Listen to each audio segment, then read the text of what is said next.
Hi, my name is Ellen Adams, and I am a personal chef here in Rochester. I'm the owner of Red Hot Dish, and I spent 20 years in the Air Force, not cooking. And when I left the military, I decided to use my GI Bill to go to culinary school. And here I am as a second career, and I'm representing not only myself, but any military people here that I feel are my military family. Fantastic. Well, as I said, I was in the military, so I've been to Baghdad, I've been shot at, I've worn the body armor, I've worn the Kevlar, and so I am the stress champion. I was also on Chopped, so Baghdad, Chopped, two very stressful parts of my life. I'm pretty confident I can take these guys. Yeah. Well, we've already heard from Mr. Ego, so I think I've got him beat already. So I'm pretty confident. Who won the People's Choice in May in that big competition at the Hyatt?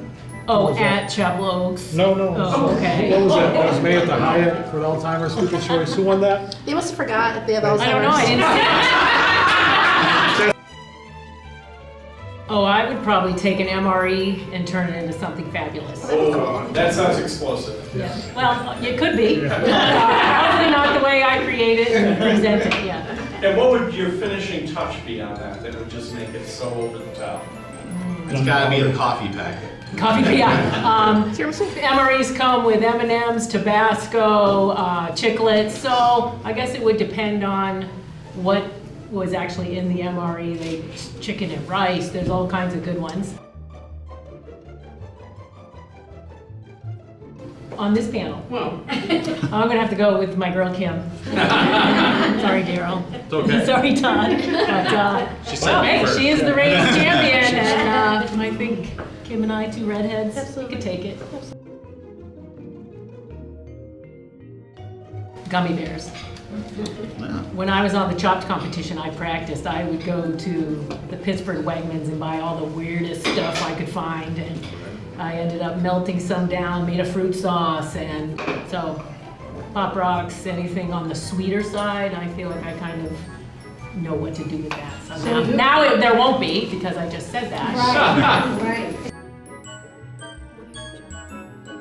For Chopped, I trained for 2 months. Cooking weird stuff, filleting red snapper, making the salt and vinegar chips.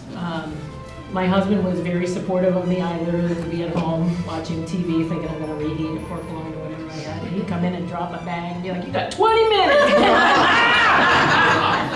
And yeah, he gave me, I remember the first one, it was a bag of shrimp, some Brussels sprouts, some vanilla wafers, and something else. And I was just like, what? Funny how the bag always contained his favorite food. His favorite stuff. So I ended up throwing the vanilla wafers in the food processor and making a breading, and I did a breaded shrimp over Brussels sprout, and I can't even remember what else it was, but I was like, oh my God, you're serious? He goes, yeah, 20 minutes. He sets the oven timer. Oh my God.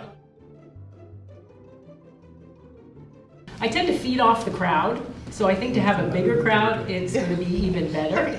The crowd at last year, they were so nice, and everyone's there for a good time and to have fun, so I kind of fed off of that.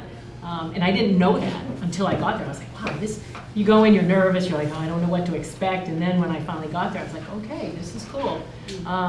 So I don't know if I'm going to prep anything. I'll certainly go through my Chopped notes for sure, and go through some flavor palettes, flavors that go together, or maybe look at some of my notes that I had about, oh yeah, grilled polenta. That was something I did last year, and I was like, oh, okay, yeah, that's, so nothing out of the ordinary, but more of what I did last year.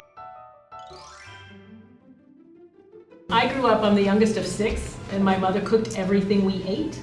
So I want things to be recognizable and really tasty. My mom always said she cooked for speed and quantity because she had 6 kids.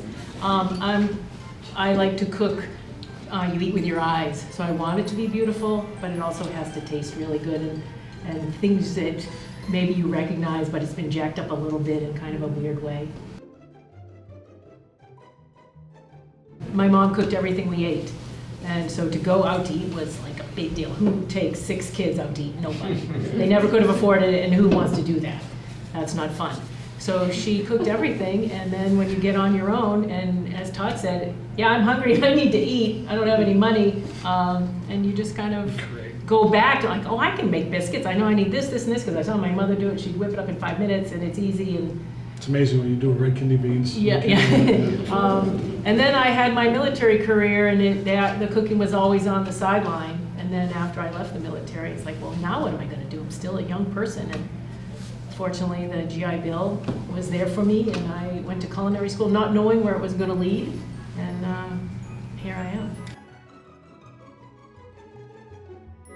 One of the best parts of my job when I'm not cooking for my business is I teach veterans how to cook. So fortunately, I'm able to do that, and a lot of military, they went from their mom to the military and thought they'd have military careers, and for whatever reason, they're not in the military anymore. They've been in an IED explosion, or they've had a situation where they are not in the military. So now what I do is I teach them how to cook good, clean, healthy food, and I love it. Well, chefs, thank you very much for your candor, your sense of humor, and your fantastic answers. Ladies and gentlemen, thank you for coming today. Food Fight 2018 will be an epic competition. Thank you, everyone.